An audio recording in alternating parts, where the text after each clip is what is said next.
हाल ही में सामने आए नगर परिषद और नगर पंचायत चुनाव के नतीजों के बाद अब चंद्रपुर महानगर पालिका चुनाव को लेकर राजनीतिक तापमान बढ़ गया है। चुनावी नतीजों ने जहां सत्ताधारी दलों को करारा झटका दिया है, तो वहीं विपक्ष के भीतर नई रणनीति और खींचतान भी खुलकर सामने आने लगी है। हाल ही में संपन्न नगर परिषद चुनाव में राज्य स्तर पर भाजपा के नेतृत्व वाली महायुति ने बड़ी जीत का दावा किया था, लेकिन चंद्रपुर जिले में तस्वीर पूरी तरह अलग नजर आई है। यहाँ कांग्रेस ने कई नगर परिषदों में बढ़त बनाकर यह संदेश दिया है कि जमीनी स्तर पर अभी उसकी पकड़ कमजोर नहीं हुई है। राजनीतिक विश्लेषकों का मानना है कि नगर परिषद चुनाव ने भाजपा के विकास मॉडल और संगठनात्मक दावों पर सवाल खड़े कर दिए हैं। चंद्रपुर की राजनीति का इतिहास हमेशा टकराव और बदलाव से भरा रहा है। भाजपा भले ही राज्य में सत्ता में हो, लेकिन चंद्रपुर में पार्टी को स्थानीय असंतोष और भीतरघात से जूझना पड़ सकता है। तो वही कांग्रेस को लेकर सवाल उठ रहे हैं कि क्या पार्टी नगर परिषद की जीत को महानगर पालिका में बदल पाएगी या फिर यह सिर्फ अस्थायी उभार है।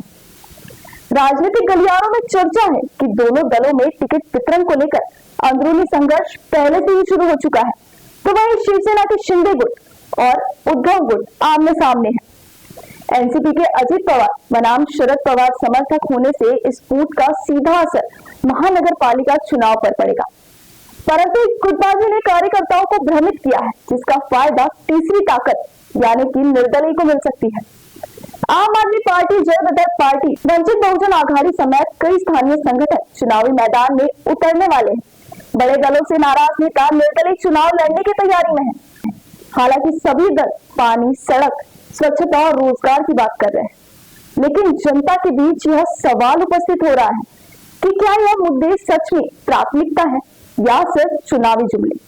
चंद्रपुर महानगर पालिका चुनाव 2026 अब सिर्फ एक स्थानीय निकाय चुनाव नहीं रहा, बल्कि सत्ताधारी दलों की जन स्वीकृति की परीक्षा और विपक्ष की राजनीतिक वापसी का संकेत है। गुटबाजी से जूझ रहे दलों के लिए अस्तित्व की लड़ाई है, जिससे अब देखना यह है कि चंद्रपुर की जनता विकास को चुनेगी या परंपरागत राजनीति को।